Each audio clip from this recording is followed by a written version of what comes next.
Guaratuba, no início dos anos 1990, era o tipo de cidade que parecia existir em uma bolha intocada pelo resto do país. Suas ruas tranquilas, muitas ainda de terra batida, eram cortadas pelo som constante das ondas quebrando ao fundo, misturando-se com o murmúrio suave das conversas na feira, as risadas das crianças correndo pela praça e o tilintar ocasional das bicicletas passando pelas calçadas estreitas. Para quem cresceu ali, a vida seguia um ritmo quase previsível. As famílias se conheciam. Há décadas, os vizinhos sabiam quem entrava e quem saía, e crianças andando sozinhas, indo à padaria, à escola ou brincar na rua, era algo tão comum quanto o cheiro de maresia no ar. Guaratuba parecia imune ao tipo de tragédia que estampava capas de jornais em grandes capitais, até não ser mais. Era 6 de abril de 1992, quando Evandro Ramos Caetano, um menino de 6 anos, acordou como qualquer outra criança da sua idade. Ele vivia com sua família em uma casa simples, em um bairro igualmente simples, mas que respirava um sentimento de comunidade muito forte. Aquela manhã seguia normal, o café da manhã arrumado às pressas, as brincadeiras improvisadas dentro de casa, antes de o dia começar de verdade. O clima de início de outono, trazendo um vento mais frio do que de costume. Nada indicava que aquele seria o dia que marcaria para sempre a história da cidade. Evandro era descrito pela família e pelos vizinhos como um menino curioso, energético e sorridente. Gostava de brincar com tudo.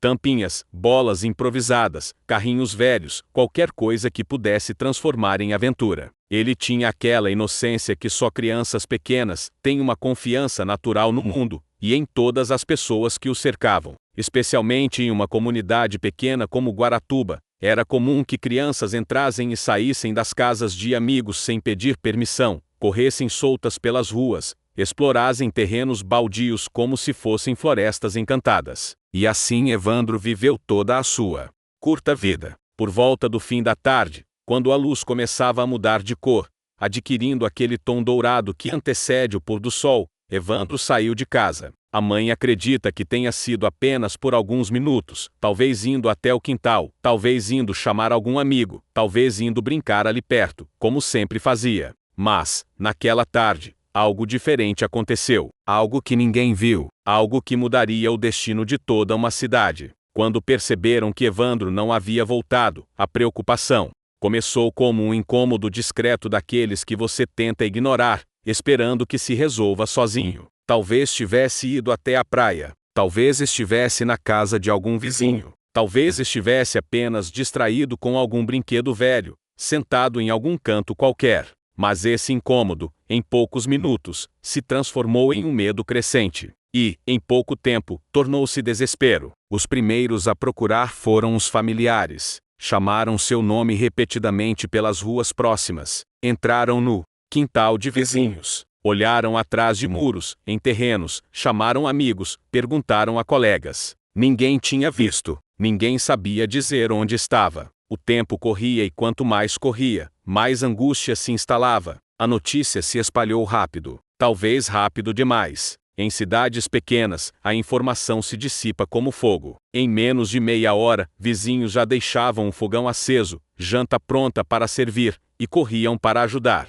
Pessoas que nunca tinham falado com a família de Evandro se juntavam em pequenos grupos com lanternas, pedaços de galhos improvisados como varas para mexer nos cantos mais escuros dos terrenos. A cidade estava entrando em movimento, e, quanto mais pessoas procuravam, mais uma realidade sombria começava a se impor. Evandro não estava onde deveria estar, e não respondia quando chamavam. Poucas horas depois, a cidade inteira parecia sustentada por um único som. O nome Evandro ecoando pelos becos, pelos barrancos, pela orla. Foram às escolas.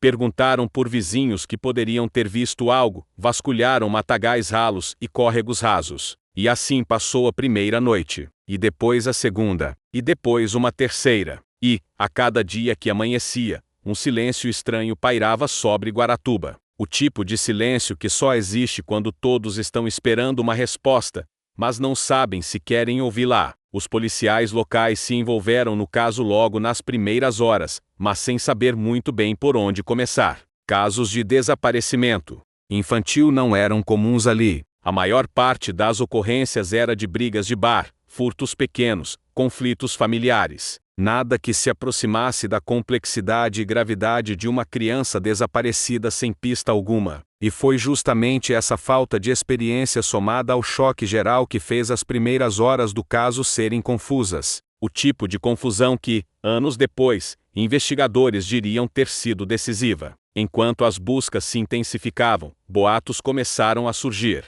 Alguns juravam ter visto o menino perto da praia. Outros diziam tê-lo visto com estranhos. Outros afirmavam que talvez Evandro tivesse ido longe demais, sem perceber, e estivesse perdido em algum matagal maior. Porém, nenhuma dessas pistas levava a lugar algum. Guaratuba, que antes parecia pequena e confortável, agora parecia imensa e cheia de lugares onde uma criança poderia simplesmente desaparecer. Com o passar dos dias, uma sensação estranha começou a se espalhar entre os moradores. Era como se todos estivessem esperando que Evandro surgisse a qualquer momento correndo, rindo, coberto de areia, talvez até reclamando de fome. Mas isso não acontecia. E, enquanto isso, um desconforto coletivo crescia. Um medo silencioso, quase irracional, mas impossível de ignorar. Alguém poderia ter levado Evandro. Crianças pararam de brincar sozinhas. Portões passaram a ser trancados durante o dia. Vizinhos desconfiavam até de pessoas que conheciam há anos. A cidade inteira parecia ter mudado de tom como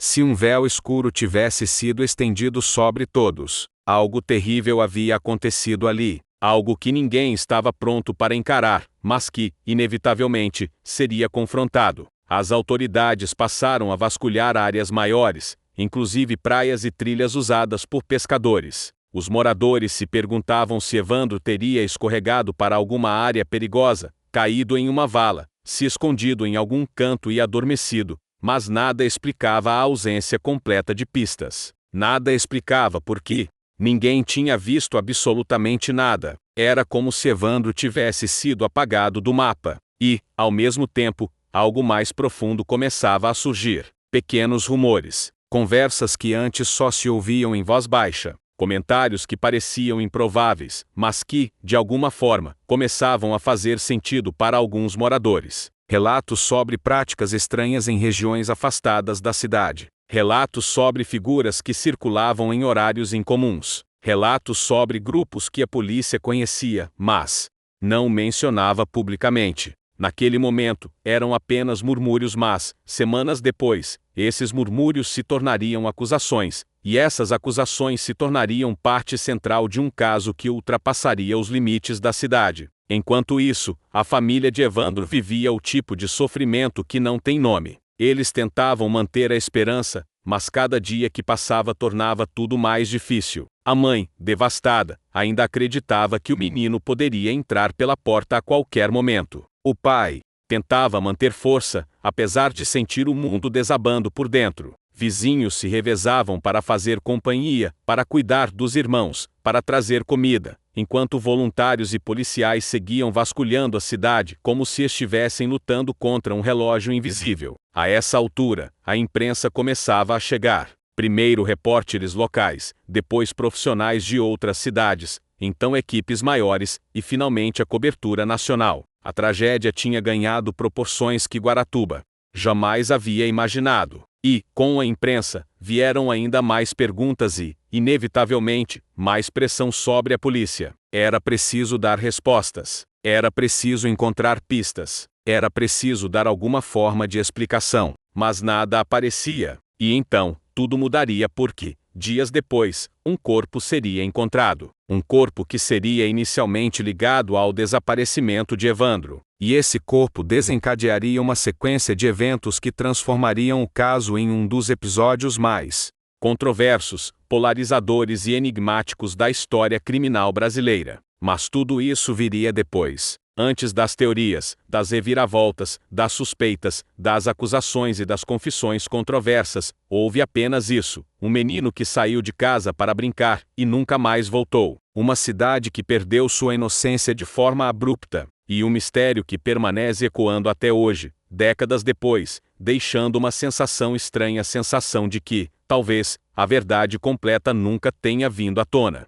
A manhã seguinte ao achado do corpo não trouxe apenas luz para Guaratuba, trouxe também um peso novo, quase sólido, que parecia pairar sobre as ruas, como uma sombra mais fria que o próprio vento vindo do março. Era impossível ignorar o clima, janelas meio fechadas, vozes abafadas, passos apressados. A cidade inteira parecia respirar pela metade, como se não tivesse coragem de encher o peito por inteiro com medo daquilo que o ar pudesse carregar de volta. A notícia correu de forma abrupta, quase violenta. Não houve preparação, não houve aviso. Apenas um lampejo de horror que atravessou casas, bares, pequenos comércios e chegou ao ouvido de cada morador como uma sentença. A tragédia não era mais apenas uma suspeita, tinha se materializado. Tinha um corpo, tinha uma marca, tinha um impacto real. Enquanto os moradores comentavam em voz baixa, tentando entender o que havia acontecido, a família Caetano foi informada oficialmente sobre o achado. E naquele instante, o tempo pareceu parar.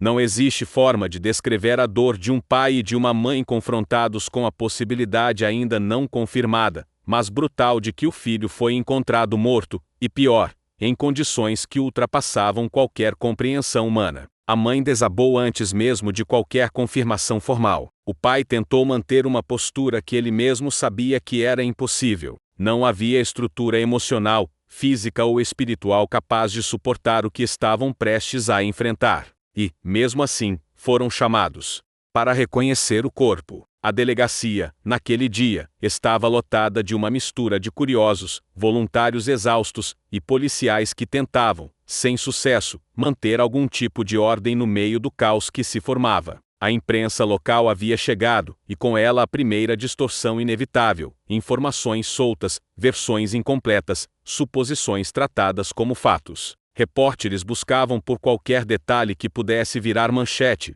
pressionando policiais e familiares, em busca de declarações que ninguém estava emocionalmente apto a fornecer. Na sala reservada para o reconhecimento, o clima era denso. O corpo, encontrado em estado avançado de decomposição, não oferecia uma identificação clara. Cada detalhe precisava ser analisado com cautela. A família, já destruída pela confirmação provável, se agarrou à esperança mínima de que aquele corpo não fosse o do filho, esperança que se sustentava mais pelo desespero do que pela lógica. E foi ali que se instalou o primeiro grande erro, o primeiro passo de uma série de equívocos que se tornariam a marca desse caso. O reconhecimento não foi preciso, não foi firme, não foi unânime, mas foi aceito. A pressa, a pressão, o medo, o caos, tudo se misturou e transformou aquela identificação no momento que deveria ser definitivo, mas que se provaria confuso, frágil e profundamente problemático. A partir dali, a polícia precisava de respostas. A cidade precisava de respostas.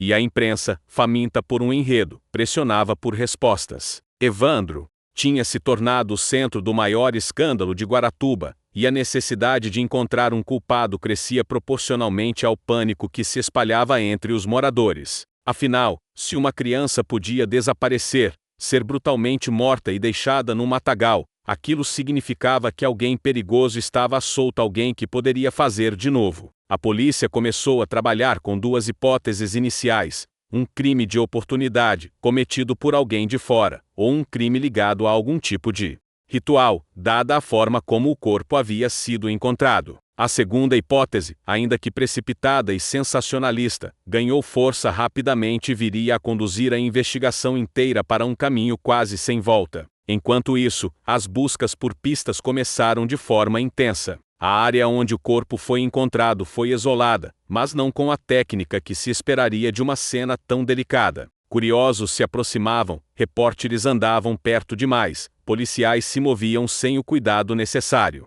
Cada passo em falso ali poderia destruir evidências cruciais, e muitos passos foram dados. A investigação, desde o início, parecia andar sobre um terreno instável. Testemunhas surgiam e desapareciam. Pessoas afirmavam ter visto movimentos estranhos, carros desconhecidos, luzes na mata. Outras diziam que ouviram gritos na noite do desaparecimento. Algumas, que viram Evandro sendo levado por alguém. Cada relato alimentava uma nova história, e cada história reforçava ainda mais o clima de histeria.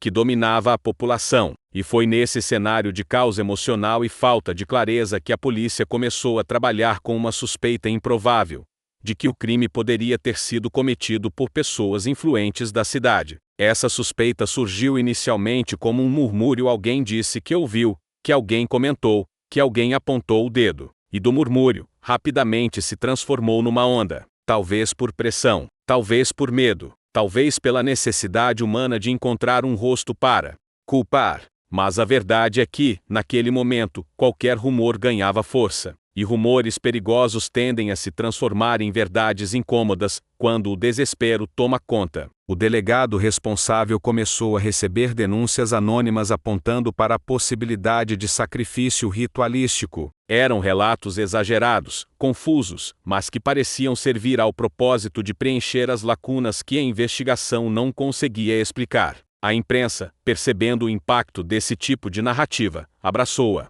ideia. Manchetes começaram a surgir, alimentando ainda mais o medo da população. O caso, que já era grande, começou a crescer de forma descontrolada. Paralelamente, a família de Evandro vivia um luto confuso. Ao mesmo tempo em que tentavam processar a perda, eram envolvidos por entrevistas, especulações e perguntas invasivas. A dor deles era exposta publicamente, transformada em conteúdo, em matéria, em discussão. Eles não tinham espaço para chorar em paz. Não tinham tempo para viver o silêncio do luto. Tudo era pressa, tudo era pergunta, tudo era desespero. Os policiais começaram a chamar pessoas para depor. Algumas por boatos, outras por proximidade com locais mencionados. E nessas idas e vindas, a investigação começou a se inclinar perigosamente para um único conjunto de suspeitos, não porque havia provas concretas, mas porque havia histórias sendo construídas. Histórias fortes, quase cinematográficas, com detalhes que pareciam combinados demais para serem verdade, e, ao mesmo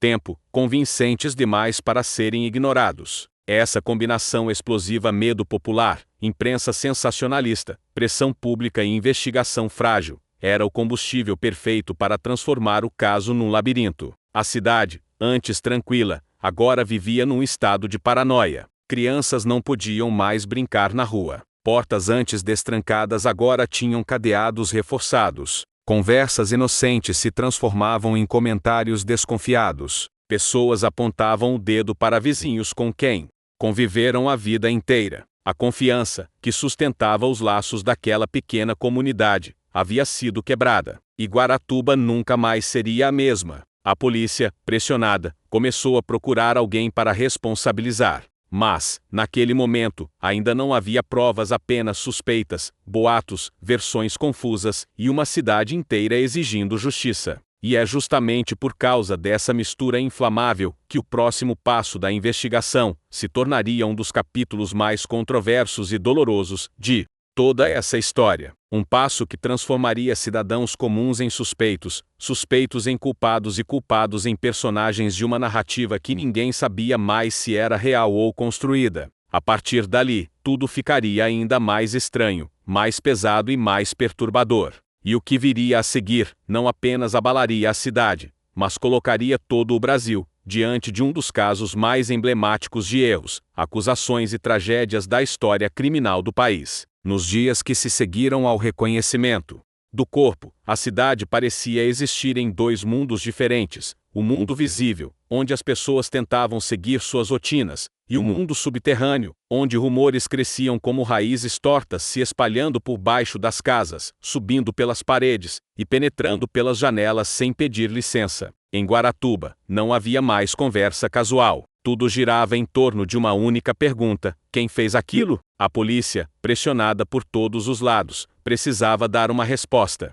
A cada amanhecer, era como se a cidade inteira respirasse esperando que aquele fosse o dia da grande revelação, o dia em que um culpado seria finalmente apresentado. E como toda pressão intensa, a investigação começou a dobrar, a se ajustar, a se moldar não ao que era certo, mas ao que parecia urgente. Foi nesse ambiente que surgiram os primeiros nomes. Inicialmente, eram apenas sussurros. Pessoas comentavam que um grupo específico da cidade, formado por figuras conhecidas, influentes, com cargos públicos e certa presença social, poderia estar envolvido. Não havia lógica concreta por trás da suspeita, apenas especulação. Mas especulação se alimenta do medo, e o medo se alimenta do silêncio, e naquela cidade, silêncio era tudo o que havia. A polícia começou a ouvir relatos de movimentações estranhas. Pessoas juravam ter visto carros indo e vindo tarde da noite, luzes na mata, vozes sem dono ecoando perto da área onde o corpo foi encontrado.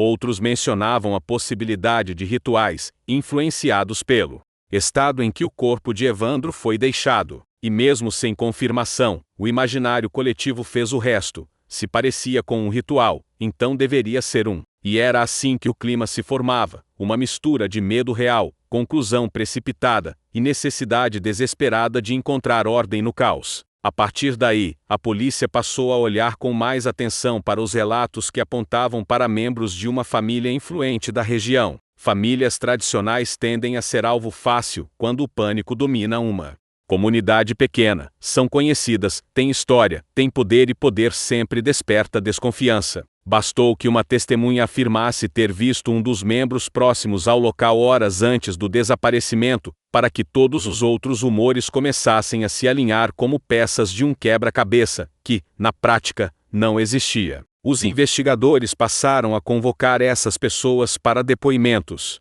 Os depoimentos, inicialmente protocolares, começaram a tomar uma forma mais incisiva. Perguntas se transformaram em insinuações. Insinuações se transformaram em acusações veladas. A polícia precisava de algo, qualquer coisa, que justificasse a teoria que começava a ganhar corpo, não necessariamente porque fosse verdadeira, mas porque era conveniente e plausível dentro da narrativa que crescia em torno do caso. Demedia, percebendo que estava diante de um evento explosivo, alimentou ainda mais o ciclo. Manchetes começaram a surgir insinuando ligações entre o crime e práticas ocultas. Programas sensacionalistas faziam especulações sem qualquer base factual, mas que pareciam criar uma realidade alternativa irresistível para quem assistia. Era uma narrativa forte demais para ser ignorada, e, portanto, passou a ser tratada como verdade antes mesmo de qualquer prova. Enquanto isso, os acusados começavam a ser vistos com hostilidade nas ruas. Pessoas cruzavam calçadas para evitar contato, olhares longos se tornavam constantes, e murmúrios surgiam toda vez que algum deles passava.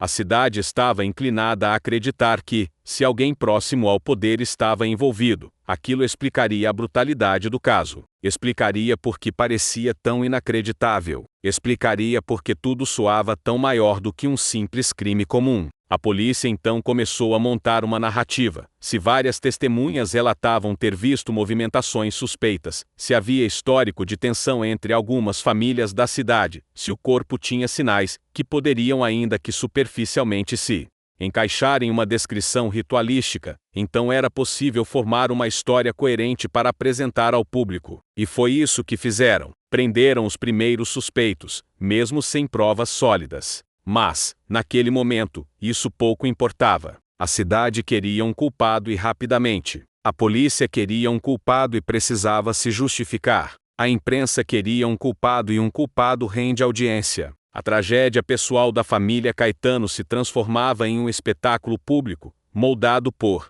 interesses, pressões e versões de conveniência. Os primeiros detidos passaram horas e horas dentro da delegacia sob interrogatórios intensos. Naquele tempo, gravações, protocolos e acompanhamento adequado não eram prioridades. Depoimentos eram colhidos com base em insistência, na pressão psicológica, no desgaste emocional. E pouco a pouco, versões começaram a surgir, versões confusas, contraditórias, às vezes absurdamente detalhadas. Algumas confissões surgiram tão rapidamente que, para qualquer observador treinado, soavam como construções forçadas, não relatos reais. Mas para a polícia, eram ouro. Confissões ainda que frágeis pareciam finalmente trazer ordem. Parecia que, depois de tantos dias de desespero, o caso estava perto de ser resolvido. E resolver o caso era, naquele momento, mais importante do que entender o caso. A linha entre verdade e conveniência ficou irreconhecível.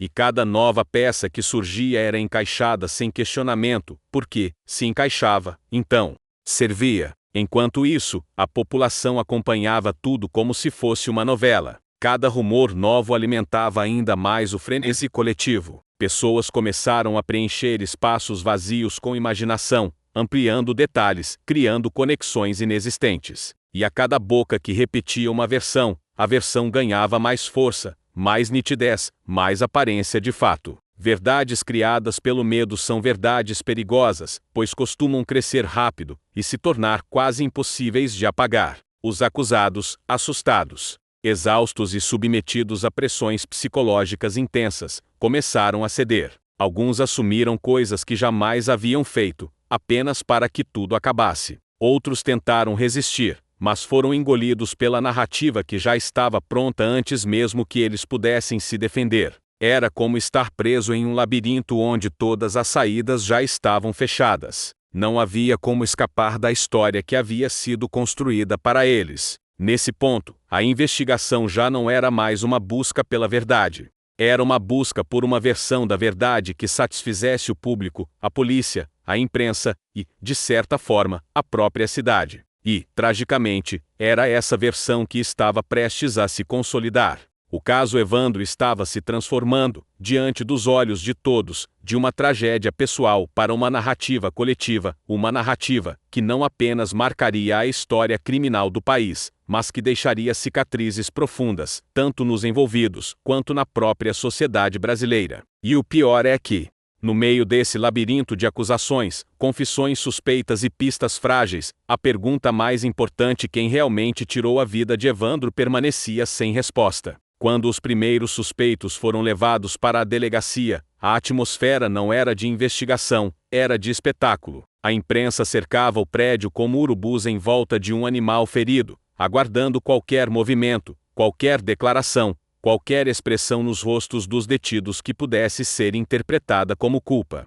Fotos eram tiradas sem permissão. Repórteres faziam perguntas como quem joga flechas no escuro, esperando que alguma delas atingisse um alvo emocional. E dentro da delegacia, um ambiente ainda mais tenso se formava. Os acusados foram separados, colocados em salas diferentes, interrogados por horas seguidas. Os policiais queriam respostas rápidas, precisas, diretas, mesmo que essas respostas não existissem. O objetivo já não era descobrir a verdade, era preencher lacunas. Cada detalhe que se encaixava na narrativa que crescia lá fora era valorizado. Cada detalhe que contradizia essa narrativa era descartado como mentira, suspeita ou manipulação. E foi nesse ambiente sufocante que começaram a surgir as primeiras confissões. O termo confissão, no entanto, dificilmente descreve o que realmente aconteceu ali. Aquelas declarações eram menos relatos espontâneos e mais consequências diretas de medo, exaustão, pressão psicológica e, em alguns casos, puro desespero. Pessoas comuns, que jamais haviam entrado numa delegacia antes, se viram diante de interrogadores determinados, incansáveis, que há dias não dormiam e que estavam emocionalmente envolvidos com o caso. Era um ambiente inflamado, incapaz de produzir clareza. As confissões começaram como frases fragmentadas. Eu estava lá. Eu ouvi falar. Eu vi algo. Frases que, fora de contexto, poderiam significar tudo ou nada. Mas ali, dentro daquela sala, cada palavra era capturada como uma peça que faltava. E essas peças começaram a ser ordenadas pelos próprios investigadores, criando uma história que parecia coerente, mas que, na realidade, era construída artificialmente, a partir de medo e sugestão. Os acusados começaram a repetir versões parecidas entre si, alguns com detalhes que pareciam extraordinariamente precisos demais para serem verdadeiros, outros com falhas gritantes. Mas, conforme os dias passavam, as versões começaram a se alinhar como trilhos de trem empurrados à força para apontar na mesma direção. E era isso que preocupava não apenas o que diziam, mas como diziam. Era possível perceber, em alguns depoimentos gravados posteriormente, pausas longas, hesitações, frases ditas como se fossem decoradas. A entonação de pessoas que não estavam relatando um evento, mas repetindo algo que lhes foi moldado ao longo de horas. Enquanto isso, a imprensa transformava cada pedaço dessas confissões em manchetes explosivas. Grupo fazia rituais macabros, diziam. Polícia desmonta seita satânica. Responsável por morte de menino, afirmavam outros. Confissões chocam o Brasil, repetiam os telejornais. E a população acreditava. Porque, quando o medo domina, a lógica perde espaço. Os acusados não eram vistos como pessoas. Eram tratados como monstros, e monstros não precisam de defesa, não precisam de justiça, não precisam de análise cuidadosa. Precisam apenas ser eliminados, afastados da sociedade, trancados para que ninguém mais corra risco. O problema é que, nessa lógica simplificada, algo essencial se perde: a busca pela verdade. Quanto mais as confissões se espalhavam pela mídia, mais se solidificava a percepção de que aquele grupo era culpado. E quanto mais sólida a percepção, mais difícil se tornava questionar qualquer parte da história. A própria família de Evandro, mergulhada no desespero, passou a acreditar que finalmente estava diante dos responsáveis pela brutalidade cometida contra o filho. E, naquele momento, essa certeza parecia trazer algum tipo de conforto. Mas havia algo errado, extremamente errado. Assim que as confissões começaram a ganhar forma, inconsistências surgiram, datas que não batem, horários impossíveis, descrições contraditórias, pessoas que, de acordo com a própria polícia, estavam em locais diferentes no momento descrito. Mesmo assim, nada disso era levado em consideração, porque, naquele momento, a narrativa já estava completa. Todos os fatos precisavam apenas se adaptar a ela. E as adaptações continuaram. Mais pessoas começaram a ser chamadas, alguns como testemunhas, outros como suspeitos. Havia uma atmosfera de caça às bruxas. Qualquer pessoa que discordasse da versão oficial podia se tornar automaticamente suspeita. Qualquer voz que ousasse questionar era vista como defensora de rituais, cúmplice, encobridora. A cidade mergulhou em paranoia. E foi nesse ponto que a investigação atingiu seu ápice de distorção, quando a polícia apresentou ao público, em entrevistas coletivas, uma versão detalhada daquilo que supostamente aconteceu com Evandro na noite de seu desaparecimento. Uma versão que, para quem assistia, parecia coerente e horripilante. Narravam os supostos rituais com riqueza de detalhes, descrevendo cenas que nunca foram comprovadas por exame algum. E o público acreditava porque os detalhes chocavam, e o choque reforça a credibilidade. Mas havia um problema fundamental: nenhuma dessas confissões era sustentada por provas físicas. Nenhum instrumento ritual, nenhum local preparado, nenhuma correspondência concreta entre o que foi dito e o que foi encontrado. Nem mesmo o estado do corpo, que se tornou símbolo de toda a narrativa, era compatível com o que descreviam. Ainda assim, isso não importava. Porque, naquele momento, o caso Evandro já não pertencia mais à família, à polícia ou aos acusados. Pertencia ao imaginário público, pertencia às manchetes, pertencia à necessidade coletiva de encontrar ordem no caos, mesmo que essa ordem fosse construída sobre alicerces frágeis, quase ilusórios. E, enquanto a verdade se perdia, a tragédia se multiplicava. Os acusados foram formalmente indiciados. Pareciam derrotados, cansados, emocionalmente destruídos. Algumas famílias tentavam defender seus parentes, alegando que estavam sendo forçados a confessar crimes que jamais cometeram. Mas suas vozes eram pequenas demais, fracas demais, perdidas num mar de indignação que dominava o país. E por trás de tudo isso, por trás do teatro, das confissões, das manchetes, das acusações, a pergunta mais importante continuava sem resposta: se não foram eles, quem realmente matou Evandro? E, talvez ainda mais perturbador, será que descobrir a verdade algum dia seria possível depois que tantas versões falsas foram colocadas em circulação? Mas essas perguntas só começariam a ganhar força muito tempo depois. Porque, naquele momento, a narrativa oficial estava consolidada. A polícia tinha seus culpados, a imprensa tinha seu enredo, a cidade tinha seu monstro, e o Brasil tinha um caso que,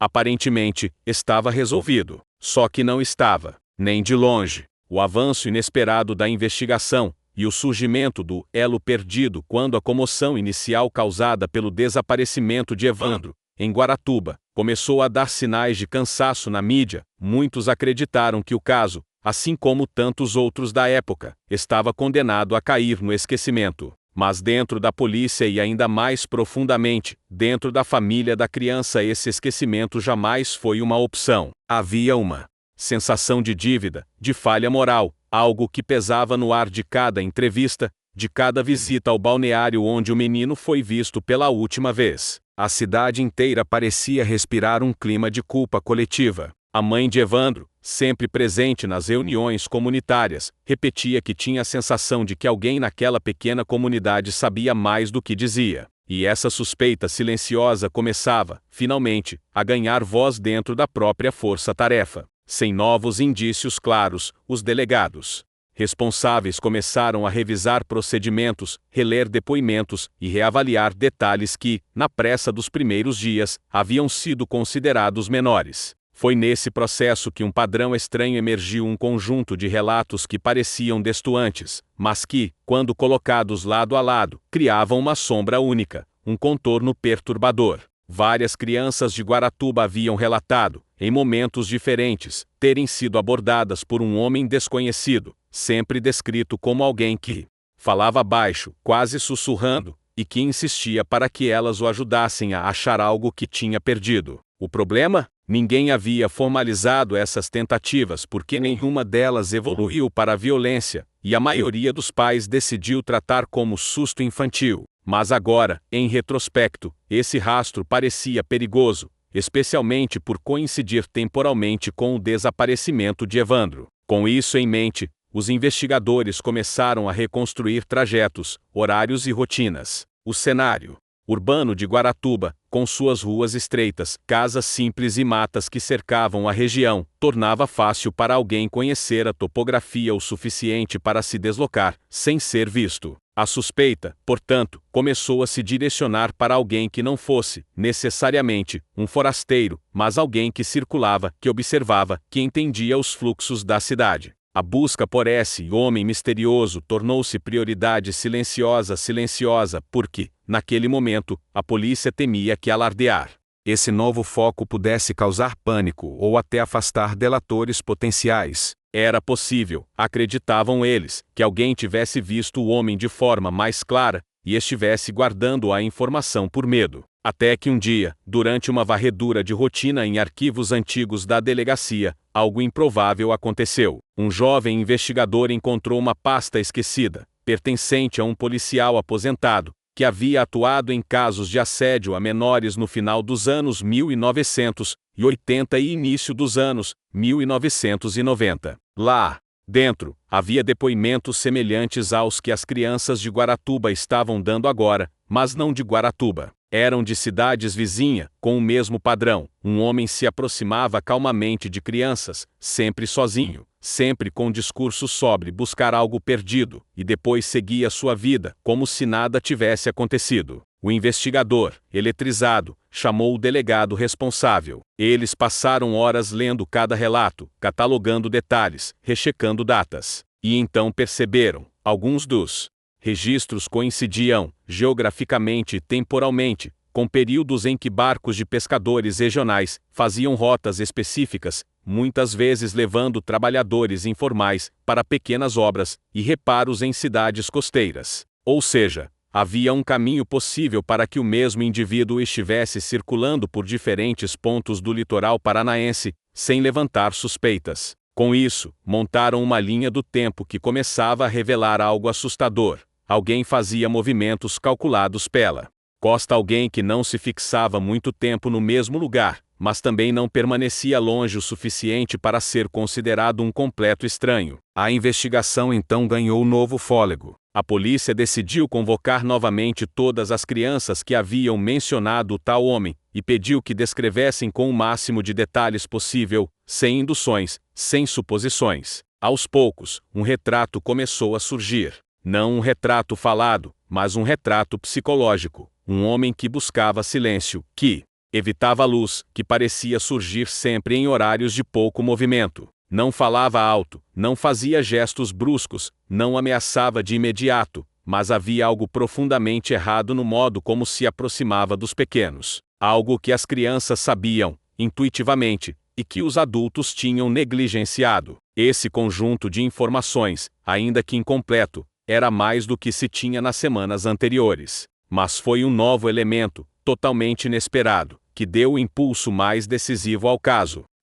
pescador da região, já idoso, decidiu comparecer à delegacia para contar algo que vinha remoendo havia meses, mas que ele tinha medo de tornar público. Na noite do desaparecimento, ele disse ter visto um homem descendo de um barranco próximo à praia, carregando algo embrulhado num tecido escuro. O pescador, que naquela época estava acostumado a ver carregamentos de pesca ilegais e até contrabando, preferiu não se envolver. Mas agora, após assistir aos apelos diários da família na televisão, o peso da omissão se tornara insuportável. Ele descreveu a cena. O homem parecia nervoso, respirava rápido, mas caminhava com firmeza como alguém que sabia exatamente para onde estava indo. Não olhou para trás nenhuma vez. O mais intrigante era que o pescador não tinha certeza se o embrulho era um objeto ou algo mais. Ele tentou explicar, com dificuldade, que a forma lembrava um corpo pequeno, mas ele nunca poderia afirmar com certeza. A polícia anotou tudo e agradeceu sua coragem em relatar.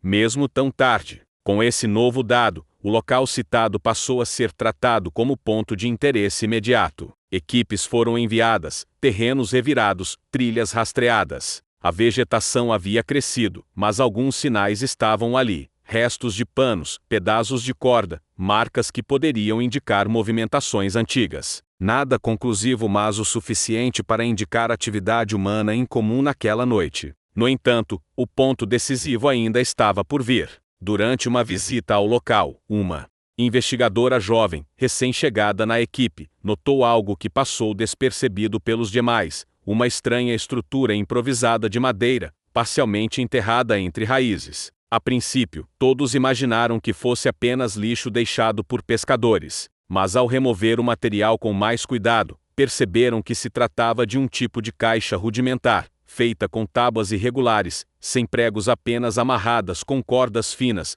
quase como se fossem improvisadas às pressas. Dentro não havia nada, apenas terra e folhas acumuladas pelo tempo. Mas a caixa em si parecia deslocada do ambiente, madeira que não pertencia àquela região, cortada de forma artesanal, com marcas circulares que indicavam o uso de lâminas manuais, e não industriais. Isso levantou uma pergunta imediata: quem teria confeccionado algo assim, e por quê? Junto com isso, encontraram marcas de corte na vegetação, que apontavam para um caminho alternativo, um desvio que permitia acesso à estrada sem passar pela praia. Era um trajeto estreito, escondido, mas eficiente, provavelmente usado por alguém que não queria ser visto. Essa descoberta se tornou o centro de debates intensos dentro da equipe. Alguns acreditavam que a caixa poderia ter sido usada para transportar algo sensível, talvez frágil. Outros suspeitavam que fosse apenas lixo antigo. Mas todos concordavam em uma coisa: o objeto estava fora de contexto demais para ser ignorado. E mais, ao analisarem a madeira, viram que ela tinha cheiro forte de um tipo específico de óleo, provavelmente usado para impedir que apodrecesse rápido. Quem quer que tivesse construído aquilo, tinha algum conhecimento básico de conservação de materiais. A partir desse ponto, a história ganhou uma virada dramática. A caixa, o depoimento do pescador, as descrições das crianças e os registros antigos começaram a formar, pela primeira vez, uma narrativa coerente. Alguém, possivelmente o mesmo homem mencionado repetidamente, estava circulando silenciosamente por Guaratuba, observando crianças e criando rotas de fuga, talvez se preparando para um momento como o do desaparecimento de Evandro. Com esse avanço, a polícia ampliou a investigação para cidades vizinhas, buscando qualquer registro de homens que circulavam entre obras temporárias, trabalhos avulsos ou embarcações costeiras. E foi aí que a peça mais inesperada surgiu: algo que mudaria o curso de tudo. Um caminhoneiro que fazia rotas regulares entre Paranaguá e Garuva identificou, numa das imagens de arquivo apresentadas pela polícia, o homem descrito pelas crianças. Ele disse já ter oferecido carona a alguém com fisionomia semelhante, um homem silencioso, de olhar vago, que nunca levantou suspeita, mas que parecia desconfortável perto de outras pessoas. O caminhoneiro relatou que o estranho desceu do caminhão exatamente na região onde o pescador tinha visto o movimento naquela noite. A história começou a fechar círculos. O elo perdido que faltava estava finalmente ali. Não era a prova final, não era a solução completa, mas era o tipo de coincidência que, Em investigações complexas, raramente é apenas uma coincidência. E foi essa confluência de relatos, objetos, rastros e memórias que impulsionou a investigação para um novo patamar, um patamar que revelaria muito mais nas semanas seguintes. As descobertas que mudaram o rumo da investigação e a entrada de um novo elemento decisivo, com o depoimento do caminhoneiro e a estranha caixa de madeira encontrada na área de mata. A investigação entrou em um estado de alerta absoluto. Pela primeira vez em semanas, a equipe sentia que havia uma linha real, tangível, que conectava todos os fragmentos dispersos que haviam recolhido desde o desaparecimento de Evandro. Mas ao mesmo tempo, algo inquietante começou a se formar no ar, uma sensação, quase instintiva, de que alguém estava observando os movimentos da polícia. A partir daquele momento, o clima na delegacia mudou drasticamente. Os agentes começaram a adotar condutas mais reservadas, reuniões passaram a acontecer com portas fechadas, e documentos internos circularam apenas entre um número restrito de investigadores. Não era paranoia, o histórico da região mostrava que misturar desaparecimento de crianças, medo coletivo e rumores de possíveis envolvidos podia gerar desinformação, tumulto e até represálias. Por isso, cada passo precisava ser calculado. O delegado responsável decidiu montar uma pequena célula operacional, com apenas 6 profissionais, todos de absoluta confiança. Essa equipe seria responsável por verificar cada novo detalhe que surgia, desde depoimentos até objetos encontrados. Se havia uma chance de que o suspeito estivesse acompanhando o desenrolar do caso, não poderiam correr o risco de expor publicamente as linhas de investigação mais delicadas. E foi exatamente nessa fase de sigilo extremo que algo inesperado aconteceu. Na manhã de uma quinta-feira, pouco antes das 7 horas, uma funcionária da delegacia encontrou um envelope pardo, deixado por baixo da porta. Não havia remetente, carimbo, ou qualquer tipo de identificação. Apenas uma palavra escrita à caneta vermelha: urgente. A carta foi imediatamente levada ao delegado e analisada pela equipe. Dentro havia apenas uma folha, com um texto simples, mas profundamente perturbador. Não citava nomes, mas mencionava locais específicos, horários, e sugeria que o desaparecimento de Evandro não havia sido um ato isolado. O autor afirmava que outros pequenos já haviam sido observados por um homem que transitava entre Guaratuba, Matinhos e Paranaguá. Dizia ainda que o suspeito costumava usar roupas escuras, evitar luz, e caminhar sempre pela orla, ou pelas áreas menos movimentadas da cidade. O mais inquietante era a frase final: ele não age por impulso. Ele observa. Ele espera. Vocês estão chegando perto. Essa frase mudou tudo. A carta parecia escrita por alguém que realmente conhecia os movimentos do suspeito, ou que pelo menos acreditava conhecer. Contudo, havia um risco imenso. Poderia ser apenas alguém querendo confundir a polícia, ou até mesmo uma tentativa de jogar suspeitas sobre terceiros. Ainda assim, o estilo da escrita, a simplicidade das palavras e a ausência de dramaticidade deram ao documento um tom estranho de autenticidade. A equipe decidiu levar a carta a sério. O papel foi enviado para análise, impressões digitais foram procuradas, a caligrafia foi examinada, mas nada útil foi encontrado. O autor parecia ter tomado todo o cuidado possível para não deixar rastros. Mesmo assim, o conteúdo era preciso demais para ser ignorado. Com base na carta, os investigadores decidiram refazer o mapeamento das áreas onde crianças haviam relatado aproximações estranhas. Ao sobrepor todos os pontos o depoimento do caminhoneiro, o local onde a caixa foi encontrada, e os relatos das crianças, surgiu uma rota clara e perturbadora, um corredor estreito que conectava diferentes partes da cidade, por caminhos secundários, normalmente ignorados pelos moradores. Esse corredor não era uma simples trilha. Ele parecia ser um trajeto calculado. O suspeito, que ainda não tinha nome, rosto ou identidade, parecia dominar a geografia da região de uma maneira precisa. Ele evitava ruas principais e preferia caminhos escondidos, por trás de galpões, terrenos baldios e áreas próximas às margens da mata. Era como se alguém estivesse circulando Guaratuba e arredores, com um mapa invisível de quem estuda movimentos, horários e espaços de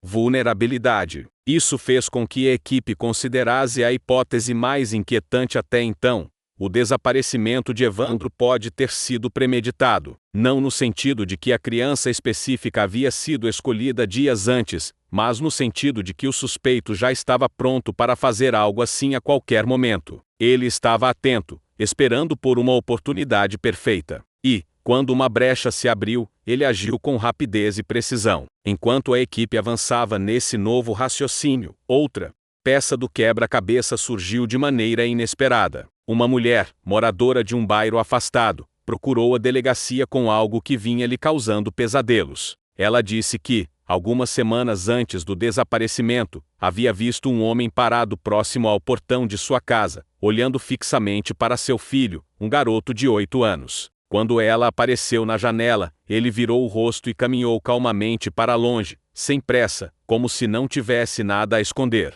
Ela afirmou que nunca havia contado isso porque acreditou que era apenas um estranho passando. Mas após ouvir boatos na cidade e ver a movimentação policial, não conseguiu mais guardar o que viu. A descrição dela era consistente com as das crianças: um homem silencioso, expressão neutra, roupas escuras, postura rígida, movimentos calculados e um olhar vazio. Esse depoimento reforçou ainda mais a ideia de que o suspeito observava crianças antes de agir. E a frase da carta anônima "ele observa, ele espera" passou a ganhar contornos ainda mais reais. Investigadores experientes sabem que, em crimes envolvendo desaparecimentos infantis, padrões comportamentais são essenciais. E agora, havia material suficiente para tentar montar um perfil psicológico do suspeito. Um psicólogo forense foi chamado para auxiliar no processo, analisando o silêncio excessivo do suspeito, sua preferência por lugares afastados, o comportamento repetitivo de observar, sua capacidade de planejar rotas e o padrão de abordagem sem violência inicial. Após reunir todas as informações, o especialista apresentou sua hipótese: estamos diante de alguém que se sente confortável na margem da sociedade. Um indivíduo que se mistura, mas não se conecta. Ele não age em explosões de impulso, mas sim com paciência fria. Sabe esperar e sabe desaparecer.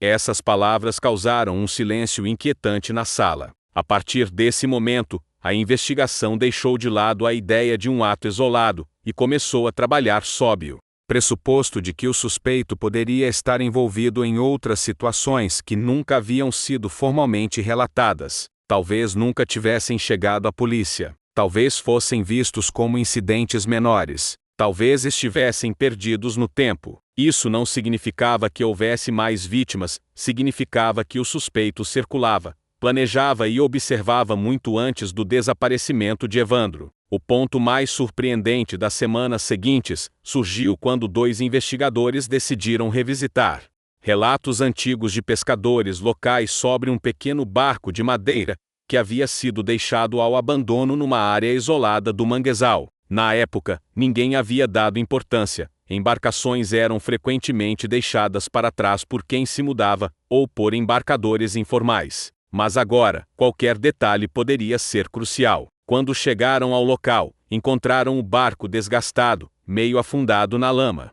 O casco estava rachado, a madeira cheia de fungos. Mas quando moveram a embarcação para o lado, algo chamou atenção.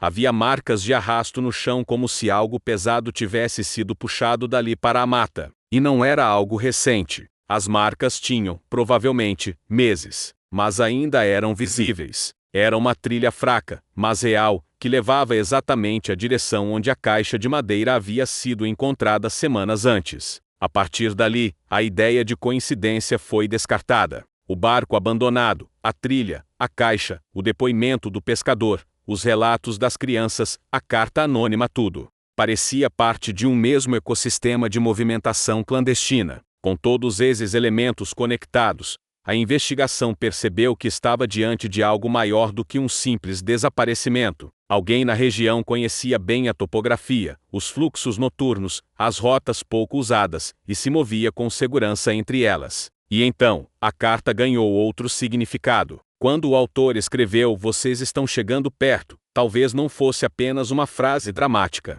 Talvez fosse um alerta. Talvez fosse um aviso. Ou pior, talvez fosse um desafio. A equipe, agora mais unida do que nunca, sabia que havia entrado em território perigoso. e que, a partir daquele ponto, tudo que descobrissem poderia aproximá-los não apenas da verdade, mas também de alguém que não queria ser encontrado. E assim se encerrava a fase mais sombria da investigação até aquele momento, abrindo caminho para revelações ainda mais perturbadoras no capítulo seguinte. Os dias seguintes foram marcados por um silêncio inquietante.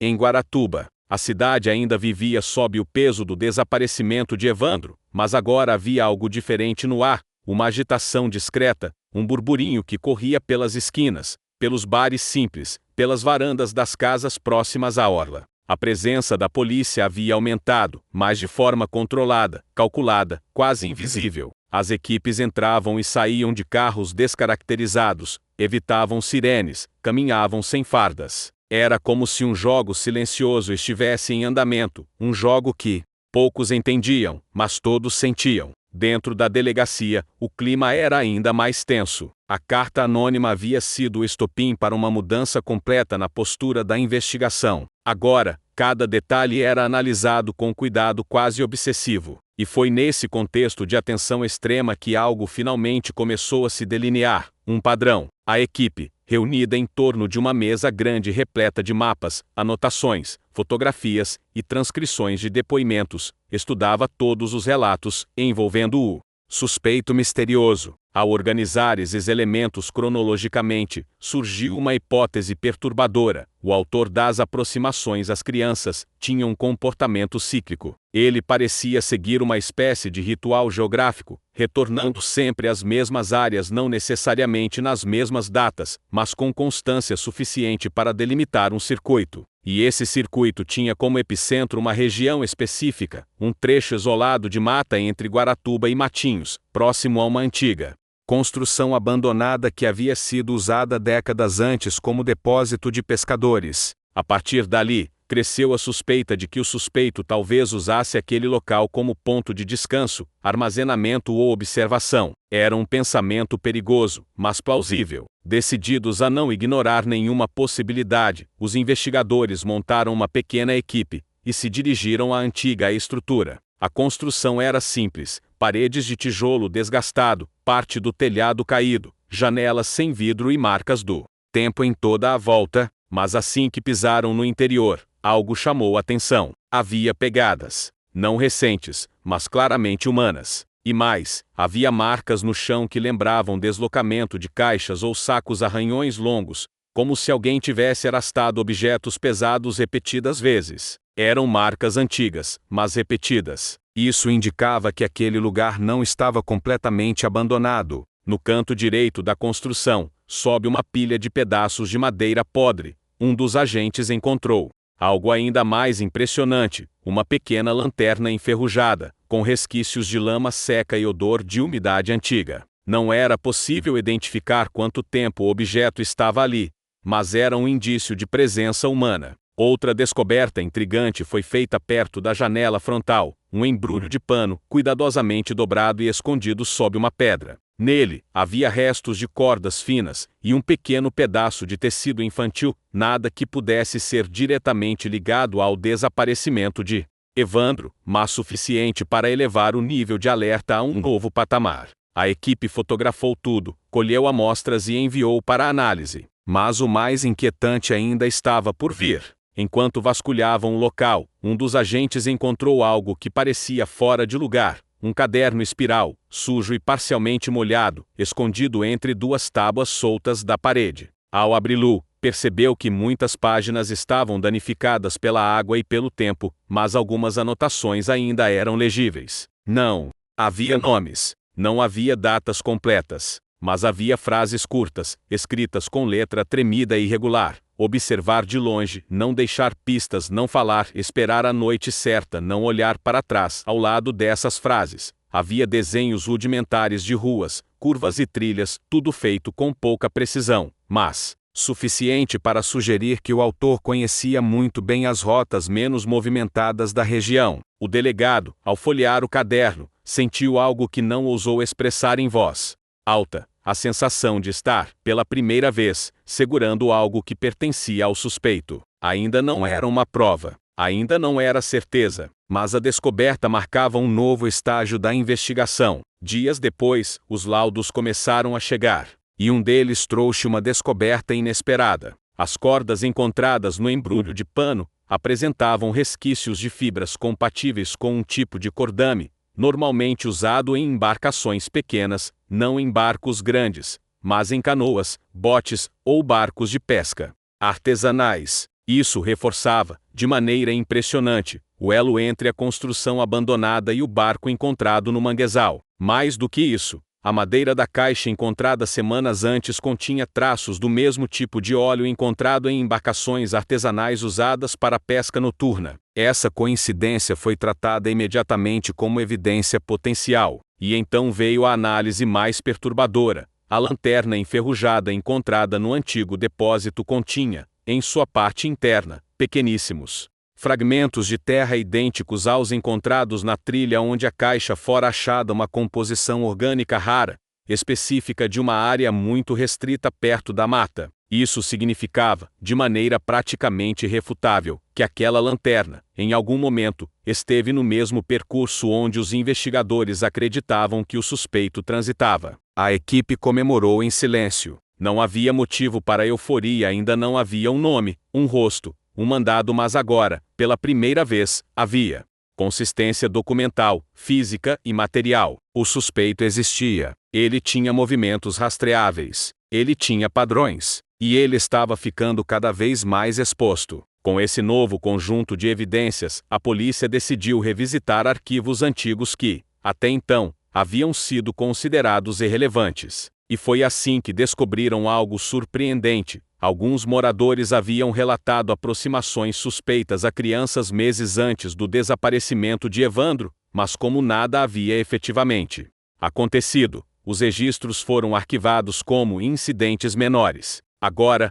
esses registros ganhavam um novo sentido. Um deles narrava que um menino de 10 anos foi abordado por um homem próximo a um ponto de pesca abandonado. O homem ofereceu ajuda para carregar um saco pesado e afirmou que precisava de um pequeno para alcançar um lugar estreito. O menino recusou, correu para casa e contou à mãe, que encarou o relato como uma confusão infantil. Outro caso relatava que duas irmãs, de 6 e 8 anos, foram seguidas por um homem silencioso até a entrada da casa delas. Quando o pai das crianças apareceu, o homem desviou o olhar e se afastou rapidamente pela estrada de terra. O pai, na época, pensou que fosse apenas um transeunte. Todos esses relatos foram revisitados, reanalisados e plotados no mapa do circuito geográfico do suspeito, e todos sem exceção caíam dentro da rota identificada no caderno encontrado na construção. Era como se cada peça, ignorada no passado, agora se encaixasse perfeitamente. Quando rumores sobre a movimentação policial começaram a circular, o clima em Guaratuba ficou ainda mais pesado. Pais passaram a buscar os filhos mais cedo na escola, crianças deixaram de brincar na rua, e grupos de moradores organizavam vigílias noturnas improvisadas, não por indicação da polícia, mas por medo real. As pessoas começaram a relembrar histórias antigas, detalhes esquecidos, momentos que na época não pareceram suspeitos, mas agora faziam sentido. A delegacia passou a receber ligações a todo momento, avistamentos, testemunhos, relatos de barulhos estranhos na mata. Muitas eram falsas alarmes, mas algumas delas faziam parte do quebra-cabeça. E em meio a essa turbulência, algo maior começou a acontecer. Durante uma patrulha discreta próximo ao manguezal, os investigadores encontraram sinais recentes de movimentação humana. Não era nada óbvio, apenas galhos quebrados, parte do chão revirado e pegadas pequenas, leves, quase apagadas pela água. Mas o importante não era isso. Em meio ao barro, havia um objeto que congelou a equipe, uma fita adesiva escura, suja e colada a um pedaço de tecido infantil. Era impossível determinar se pertencia a Evandro. Era impossível saber se havia sido usada para algum tipo de contenção. Mas o objeto, pela primeira vez, representava uma conexão potencialmente direta com um ato criminoso. A área foi imediatamente isolada. Amostras foram coletadas. Cães farejadores foram chamados. O local foi vasculhado por horas, e embora não tenham encontrado nada mais, a fita foi suficiente para elevar o caso ao mais alto nível de prioridade. Com todas essas descobertas, a polícia concluiu algo inadiável: o suspeito não tinha desaparecido. Ele estava por perto, talvez observando, talvez esperando. Essa conclusão uniu a equipe de uma forma intensa e determinada. A sensação agora não era apenas de investigação, mas de perseguição, uma perseguição silenciosa, perigosa e carregada de tensão. O cerco estava começando a se fechar. Os movimentos estavam claros. O padrão estava finalmente entendido. E o suspeito, pela primeira vez desde o desaparecimento de Evandro, estava mais vulnerável do que nunca. A notícia das descobertas e das conexões que a polícia vinha reunindo atravessou rapidamente as fronteiras de Guaratuba. O que antes era murmúrio nos bares e nos portões, transformou-se em manchete nacional, em debate acalorado nas rádios e em pauta urgente nos telejornais. A cidade, que até poucos meses convivia com sua rotina simples e marítima, passou a ver sua história ser contada em voz alta por estranhos que nunca pisaram nela, e essa voz alta trouxe, junto com a atenção, uma tensão que se espalhou por cada família, por cada rua e por cada pessoa que, por alguma razão, tinha vínculo com o caso. A pressão pública crescia em ondas, algumas de apoio verdadeiro à família, outras de curiosidade mórbida. Juntas, formavam uma maré que ninguém ali sabia como controlar. A mídia, claro, teve papel central nessa dinâmica. Alguns veículos ampliaram o trabalho investigativo, checando depoimentos, confrontando versões e trazendo à tona documentos que explicavam movimentos burocráticos e omissões. Outros, porém, navegaram pelas águas mais rasas do sensacionalismo, títulos exagerados, imagens traumáticas reapresentadas sem contexto, e entrevistas feitas de qualquer jeito com vizinhos ainda em choque. A linha que separava informar de explorar tornou-se tênue, e os efeitos foram imediatos. Parentes de suspeitos sentiram o dedo apontado da opinião pública sobre suas portas. Familiares da vítima viram sua dor transformada em pauta de transmissão vertical. E a própria investigação, que já lidava com fragilidade técnica, passou a enfrentar o risco de ter seus passos ditados pelo cronômetro das redações. O impacto social foi mais amplo do que muitos imaginavam.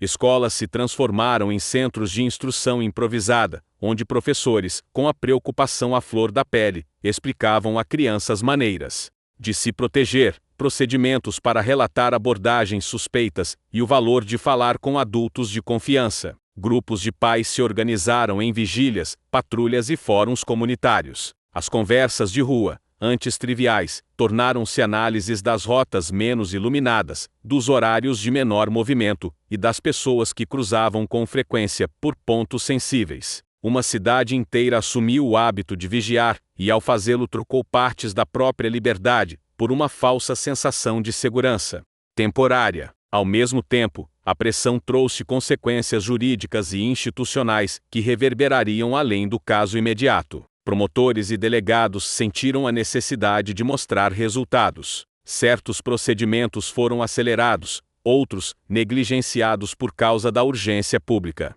A discussão passou a envolver especialistas de fora, que pediam cautela, por um lado, e famílias que exigiam respostas, por outro. O equilíbrio entre o direito à informação, o sigilo necessário a uma investigação e a preservação do devido processo tornou-se uma luta diária, travada não só em salas de investigação, mas em tribunais de opinião pública e painéis de debate. E, para cada decisão tomada sob a pressão das manchetes, havia um risco de erro que poderia comprometer provas, arruinar depoimentos ou, no limite, transformar suspeitos em vítimas de um linchamento midiático. Uma face menos visível, porém profundamente humana, dessa época foi o efeito sobre as crianças. Para os pequenos, o mundo passou a ter sombras que antes não existiam. Histórias antigas de não falar com estranhos se tornaram temas sérios, discutidos em casa e nas escolas como orientações de vida. Psicólogos infantis passaram a ser acionados com frequência,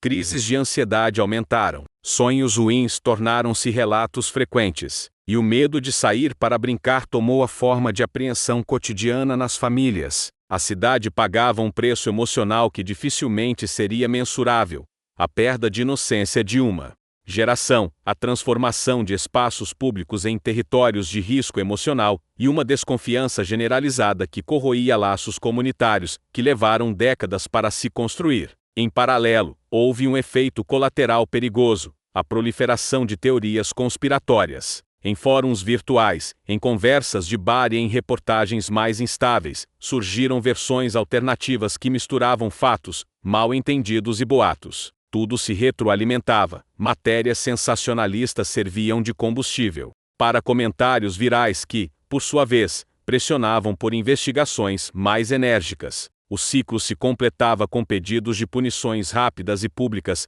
expondo novamente a tensão entre o desejo de justiça imediata e a necessidade de um processo legal robusto. Ainda assim, entre o ruído, emergiram vozes sensatas. Jornalistas investigativos com ética reforçada, advogados especializados em direitos humanos e pesquisadores que estudavam crimes desse tipo, fizeram um esforço notável para trazer contexto, explicaram os limites de provas circunstanciais, a importância de preservar cadeias de custódia, os perigos da contaminação de cena e os motivos pelos quais confissões obtidas sob pressão precisam ser avaliadas com extremo rigor científico. Essas vozes ajudaram a diminuir parte do ímpeto punitivo, trazendo um pouco de clareza ao debate. Mas a máquina da opinião pública já estava em movimento, e mover uma multidão é sempre mais difícil do que apontar uma direção por um momento. No campo institucional, o caso serviu como catalisador de mudanças práticas. Novos protocolos passaram a ser exigidos para buscas, houve investimento em treinamento sobre preservação de cenas,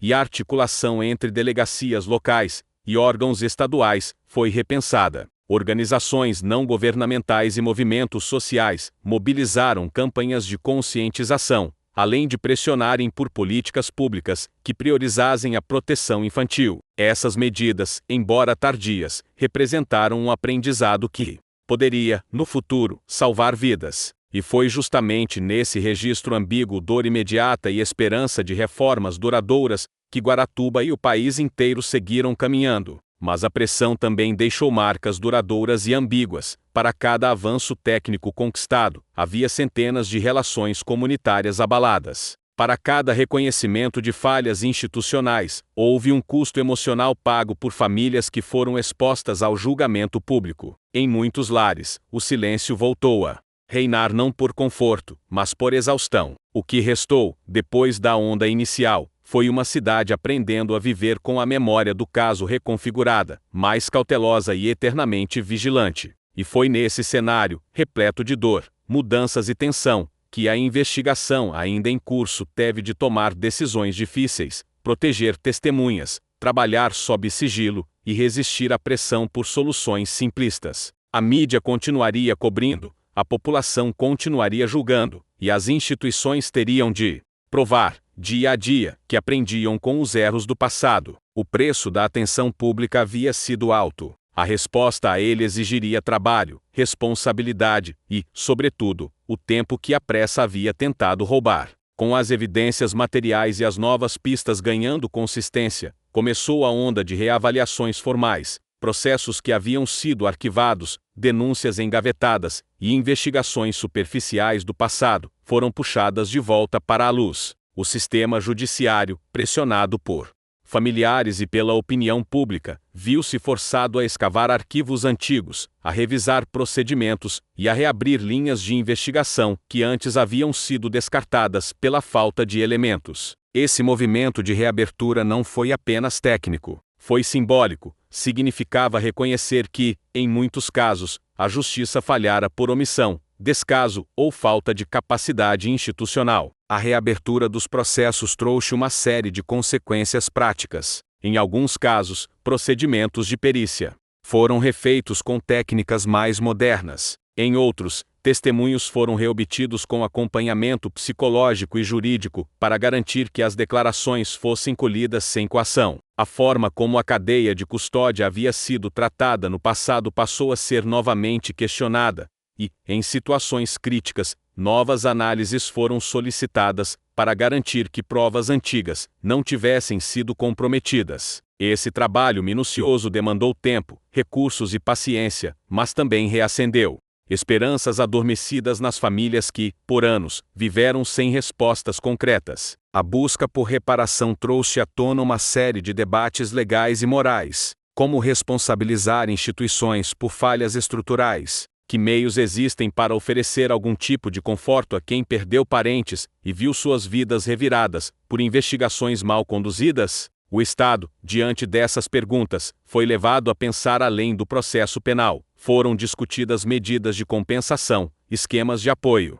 psicológico continuado e políticas públicas destinadas a prevenir novas falhas. Ao mesmo tempo, organizações civis propuseram a criação de comissões independentes que pudessem revisar, com transparência, os casos arquivados e as condutas institucionais, um mecanismo de responsabilização que poderia, no futuro, evitar que erros se repetissem. O impacto sobre as vítimas e suas famílias foi profundo e multifacetado. Para muitas delas, a reabertura significou a possibilidade de um enterro digno, uma identificação segura e, em alguns casos, a chance de finalmente entender o que havia acontecido com seus entes queridos. Mas também trouxe o custo de reviver continuamente o trauma em um processo público e exaustivo. Vítimas que buscaram justiça enfrentaram a dura realidade de um sistema que, mesmo quando tenta corrigir erros, muitas vezes exige mais sofrimento antes de oferecer alguma forma de reparação. No plano social, o caso inspirou uma série de iniciativas que visavam prevenir o desamparo institucional. Escolas adotaram protocolos de segurança mais rigorosos. Prefeituras investiram em iluminação pública e em campanhas educativas. E grupos comunitários passaram a articular redes locais de proteção infantil. Universidades e centros de pesquisa iniciaram estudos aprofundados sobre as causas institucionais de falhas em investigações, propondo soluções práticas para melhorar a integração entre órgãos e capacitar profissionais para lidar com crimes de alta complexidade emocional. Além disso, o caso acelerou discussões legislativas, projetos de lei que visavam melhorar o atendimento a desaparecimentos, a criação de bancos de dados integrados para casos não resolvidos e a garantia de suporte jurídico para famílias vulneráveis começaram a ganhar tração. A pressão pública e a visibilidade midiática transformaram demandas que antes pareciam pontuais em pautas, com potencial de mudança estrutural. A sensação de que algo precisava mudar passou a ter reflexo prático. Não só debates, mas ações concretas, orçamentos e cronogramas. Para os profissionais envolvidos, o legado do caso foi igualmente transformador. Investigadores aprenderam, na prática, a importância de técnicas forenses atualizadas. Promotores entenderam melhor a necessidade de construir acusações sólidas, sem ceder à pressão externa. Juízes perceberam a sensibilidade de lidar com casos que mobilizam emoções coletivas. Cursos de formação passaram a incluir módulos baseados nesse caso, transformando uma tragédia em conteúdo pedagógico para prevenir erros futuros. Mas, talvez o legado mais humano e complexo tenha sido a forma como a comunidade passou a conviver com a memória do caso. Marcas simbólicas surgiram na cidade, murais em homenagem às vítimas, eventos anuais de lembrança, núcleos de apoio psicológico, com financiamento público e privado. Esses gestos não apagavam a dor, nem substituíam decisões judiciais, mas ofereciam um espaço para que as pessoas pudessem expressar luto e tentar construir uma memória coletiva que não fosse apenas sensacionalismo. E no plano pessoal, muitas histórias de reconstrução começaram a surgir. Mães e pais que haviam vivido anos em busca de respostas encontraram, através de processos de terapia comunitária, maneiras de seguir em frente. Jovens que cresceram com medo nas ruas passaram a engajar-se em projetos de proteção infantil. Cidadãos que antes se sentiam impotentes diante de falhas institucionais, transformaram-se em ativistas locais, pressionando por mudanças e acompanhando com rigor as ações das autoridades. Ainda assim, a realidade era dura, nem todos encontraram reparação, nem todas as falhas puderam ser revertidas. Muitos aspectos do passado permaneceram incompletos, e algumas perguntas jamais teriam resposta definitiva. O reconhecimento tardio da justiça, a punição dos culpados e as reformas implementadas não apagariam o vazio deixado por vidas interrompidas, mas as ações tomadas após o caso criaram uma narrativa paralela à de uma sociedade que, diante de seu erro coletivo, escolheu, ao menos em parte, aprender e tentar reparar. No fim, o legado do caso se mostrou ambíguo, doloroso pela perda e pelas falhas, mas generativo ao provocar mudanças institucionais, práticas de proteção e redes de apoio que, se mantidas, poderiam evitar repetições. A reabertura de processos e a busca por reparação colocaram em evidência uma verdade incômoda, que o caminho da justiça é longo e tortuoso, mas que a omissão também tem preço. E foi essa lição, dura e essencial, que permaneceu como um lembrete para Guaratuba, para o país, e para todos que acompanharam a história, que nenhuma verdade deve ser enterrada, e que a responsabilidade coletiva é a condição mínima para que a justiça, algum dia, seja verdadeira. Quando Eduardo saiu da sala de interrogatórios após ouvir a confissão completa de Walter, sentiu o peso de anos de injustiça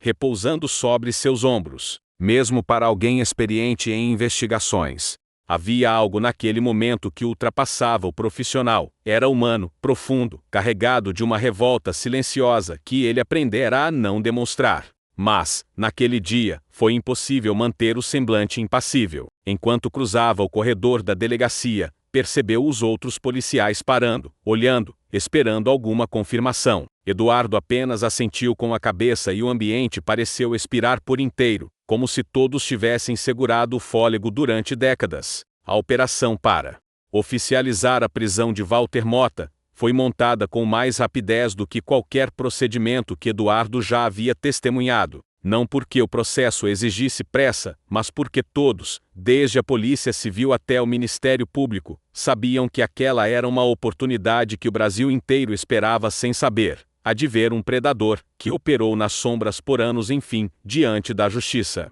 O mandado foi solicitado, assinado e executado em menos de 24 horas. A equipe de captura se deslocou para a casa de Walter ainda na madrugada. Mesmo algemado, ele manteve o mesmo comportamento frio e calculado, olhos vazios, um rosto sem expressão, como se aquela tivesse sido apenas mais uma manhã comum em sua rotina. Era desconcertante observar alguém tão indiferente à própria ruína. A notícia da prisão espalhou-se como fogo em palha seca. Em poucos minutos, todos os grandes portais brasileiros, páginas policiais, perfis de jornalismo investigativo e influenciadores, já publicavam manchetes em letras garrafais. Muitos sequer sabiam que a região havia sido palco de dezenas de desaparecimentos ao longo dos anos, mas a forma como o caso foi revelado ativou no público uma espécie de memória coletiva, adormecida, aquela sensação de que algo errado sempre esteve ali, mas ninguém conseguia nomear.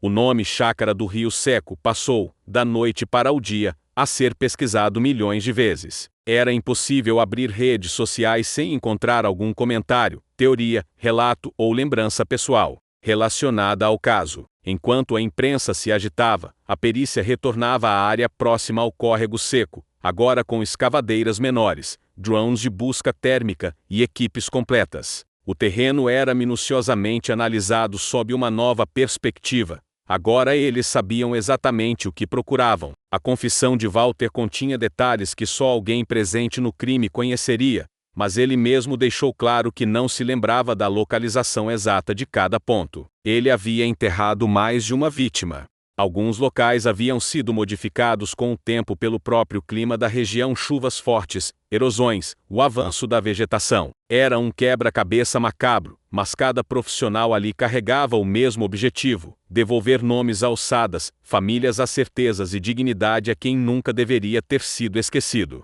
O primeiro corpo resgatado foi o de Lucas, identificado por meio de comparação genética com a mãe poucos dias depois. Quando a confirmação oficial foi anunciada, não houve um canto do país que não fosse tocado por aquela notícia. Nas escolas, professores comentavam o caso com cautela. Nos pontos de ônibus, desconhecidos trocavam opiniões. Em programas de rádio, especialistas discutiam falhas históricas do sistema investigativo brasileiro. A repercussão não era apenas pelo crime em si, mas porque ele expunha feridas profundas, estruturais, ignoradas por anos. A cada novo avanço, Eduardo sentia a responsabilidade crescer. Ele sabia que o país o enxergava como o rosto da investigação, embora rejeitasse esse tipo de protagonismo. Para ele, a verdadeira vitória só viria quando todas as famílias envolvidas finalmente pudessem enterrar seus entes com dignidade. Mas os desdobramentos continuaram. Quando novos restos mortais foram encontrados, iniciou-se uma corrida contra o tempo. A equipe de antropologia forense precisou mobilizar laboratórios de diferentes estados, trabalhando dia e noite para acelerar o processo de identificação. Muitas vítimas haviam desaparecido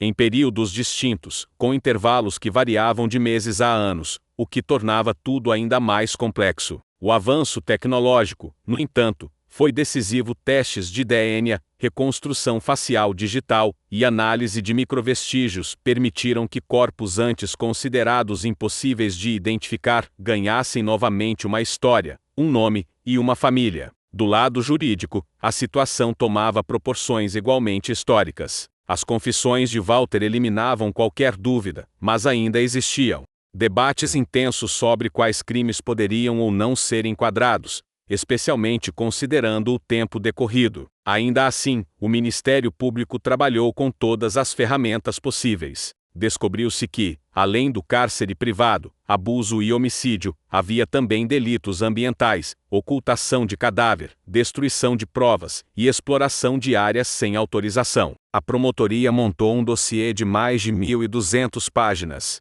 Durante sua primeira audiência pública, Walter foi escoltado sob forte esquema de segurança. Mais de 500 pessoas se aglomeraram diante do fórum apenas para vê-lo passar. Havia familiares das vítimas, moradores da região, curiosos, equipes de imprensa. Alguns gritavam exigindo justiça. Outros apenas observavam em silêncio, como quem tenta compreender como alguém aparentemente comum poderia carregar tantos horrores dentro de si. Walter caminhava como se nada daquilo o afetasse. Não levantou a cabeça, não olhou para ninguém, não mostrou arrependimento. Seu silêncio era tão perturbador quanto seus crimes. A defesa tentou argumentar problemas psicológicos e alegou fragilidade mental, mas as avaliações psiquiátricas apontaram o oposto. Ele possuía plena consciência dos próprios atos e capacidade total de entendimento. Era frio, calculista, mas plenamente responsável. Enquanto isso, uma comissão especial formada por jornalistas independentes começou a aprofundar o histórico da região, e o que eles descobriram apenas ampliou o impacto nacional do caso. Registros antigos, boletins de ocorrência esquecidos, denúncias não investigadas, testemunhos ignorados. Parecia que, por décadas, um ciclo de falhas institucionais havia permitido que Walter seguisse impune. Não era apenas a história de um predador convicto, mas de um sistema inteiro que, de alguma forma, falhou repetidas vezes. A comoção nacional fez com que o governo interviesse. Novas leis começaram a ser discutidas no Congresso, especialmente voltadas à criação de protocolos obrigatórios para desaparecimentos de crianças e adolescentes. Estados começaram a implementar centros especializados de resposta rápida. Universidades lançaram estudos aprofundados sobre falhas investigativas históricas. A sociedade, pela primeira vez em muito tempo, parecia realmente unida por uma causa: garantir que nenhum caso semelhante fosse negligenciado novamente. Eduardo, após meses de trabalho diário,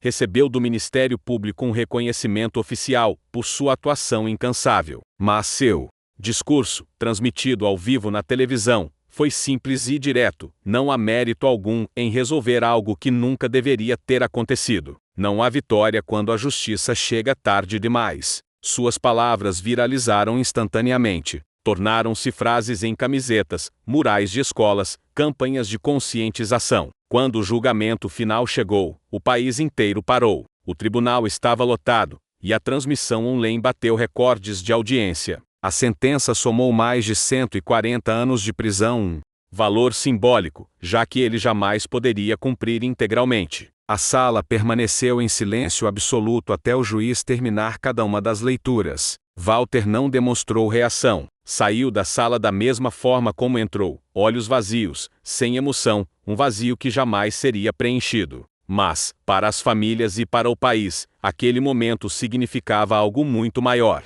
Significava que, após anos de dor, de dúvidas, de noites insones, a verdade finalmente emergia. E com ela, mesmo que tarde, a justiça.